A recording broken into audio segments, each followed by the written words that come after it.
kepia. Mažas peiliukas. Maži peiliukai reikalingi kiekvieną dieną. Kažką pjaustyti, bulves skusti, ten morkas pjaustyti. Sakyčiau, ką dirbame iš rankos, tai bene kiekvieną dieną naudojame tokie peiliukai, jeigu tik tai namuose gaminam kažką. Visą laiką pasiėmė atsipjauni, pjaustai kažką. Nu, šitas peiliukas gana fainas. Gana smagus.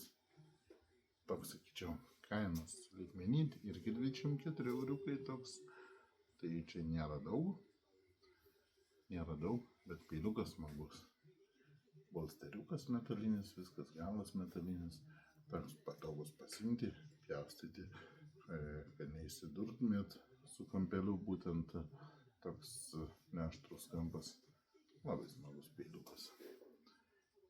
Bus 2 euriukų statom, laimėm, įsigijam ir turėsit, vis tiek virtuvėje naudosit, aš manau tikrai naudosit. Iki draugai.